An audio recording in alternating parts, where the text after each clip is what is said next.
క్రీస్తునందు ప్రియులకు మీ అందరికీ నా హృదయపూర్వక వందనాలు తెలియపరుస్తున్నా. ఈరోజు వాక్య వర్తమానంలో దేవుడు పలు చోట్ల పలుమార్లు బైబిల్ గ్రంథంలో ఎంతోమంది భక్తులకైనా మనుషులకైనా సహాయం చేశాడు.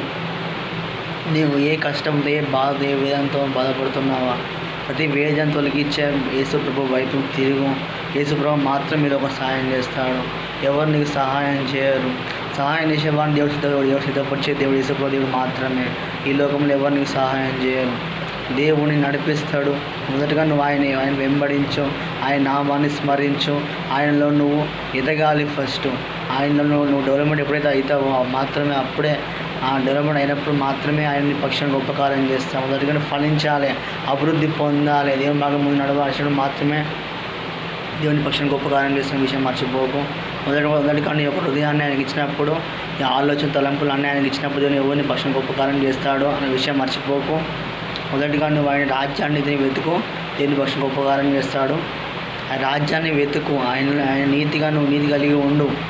ఆయన రాజ్యాన్ని వెతకడం అంటే దేవుని స్మరించడం, దేవుని రాజ్యాన్ని స్వార్థ నిమిత్తం అనేకుల వాక్యోపదేశం బోధించడం, ఆయన నిమిత్తం శ్రమలు అనుభవించడం, నిందల అవమానం భరించడం, ఆ సమస్యను జయించడం. అదే ఆయన రాజ్యాన్ని వెతకడం అంటే.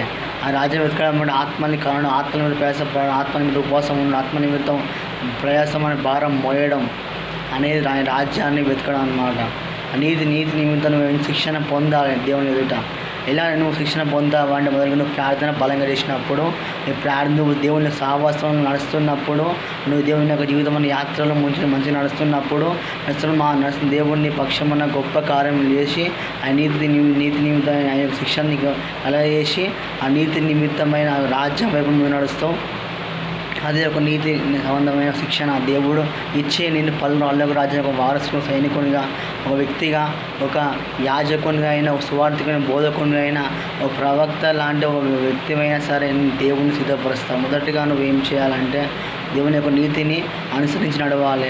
ఒక మార్గాన్ని దేవుని మార్గం చూపెడుతున్నాయి. నేనే మార్గం, సత్యం, జీవం అని వాక్యం సెలవిస్తుంది. ఆ మార్గం వైపు నడిచినప్పుడు మాత్రం దేవుడు నిన్ను ఒక మంచి పాత్రగా దేవుని సిద్ధపరుస్తాడు. బలహీనమైన పాత్ర అయినా సరే ఆ పాత్రను దేవుడు ఘనమైన పాత్రను దేవుడు చేస్తాడు. నువ్వు ఏ సమస్యతో బాధపడుతున్నావు, ఆ సమస్యని జయించాలని మొదటిగా నువ్వు ఏం చేయాలంటే యేసుప్రభు అందుకు విశ్వసించు. యేసుప్రభు పక్షం గొప్ప కార్యం చేస్తాడన్న విషయం మర్చిపోకు. ఏ విషయమైనా నువ్వు మర్చిపోకు. మొదటిగా నీ యొక్క హృదయమైన ఆలోచన అన్ని యేసుప్రభు మాత్రమే నువ్వు వీక్షించి యేసుప్రభు మాత్రమే చెప్పు. ఏ మనుషులను చెప్పక, మనిషి సహాయం చేయడు, దేవుడు మాత్రమే సహాయం చేస్తాడు. ఆయన నీ పక్షంలో ఉన్నాడు, సమీపంగా ఉన్నాడు, దగ్గరగా ఉన్నాడు అనే విషయం మర్చిపోకు. నీ సమస్య నీ యొక్క బంధువులకు, నీ స్నేహితులకు, నీ బంధుమిత్రులకు చెప్పకు. నీ సమస్యని నీ యొక్క తండ్రితో మాట్లాడు, యేసుప్రభుతో మాట్లాడు. ప్రార్థన అంటే ఒక నీ తండ్రితో మాట్లాడడం, నీ యొక్క నాన్నతో మాట్లాడడం. నువ్వు ఎప్పుడైతే నువ్వు నీ యొక్క తండ్రితో మాట్లాడతావో దేవుని పక్షాన్ని గొప్ప కార్యం చేస్తాడు. సకాలంలో ఆయన కార్యం చేస్తాడు. నువ్వు మాట్లాడకపోతే ఆయన కార్యం చేయలేడు.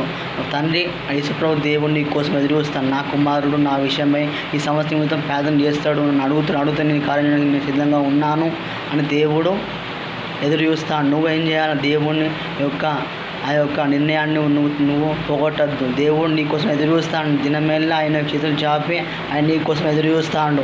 నా కుమారుడు నన్ను అడుగుతూ, నా కుమారుడు నా సహాయం అడుగుతూ, నా కుమారుడు నా సహాయం కోరుతాడని యేసుప్రభు దేవుడు నీ కోసం ఎదురు చూస్తాడు. ఈ విషయం మర్చిపోకు. ఆయన నీకు భక్ష్యం గొప్ప కార్యం చేస్తాడు. మొదటిగా నువ్వు విశ్వసించు, నమ్ము. దేవుని భక్ష్యం కార్యం నమ్మినప్పుడు దేవుని భక్ష్యం గొప్ప కార్యం చేస్తున్న విషయం మర్చిపోకు. ఈ యొక్క వాక్యాన్ని ఇంతటితో ముగిస్తున్నాను. దేవుని పక్షం గొప్ప కార్యం చేస్తాడు. దేవుని మనం దీవించిన కామెంట్. God bless you.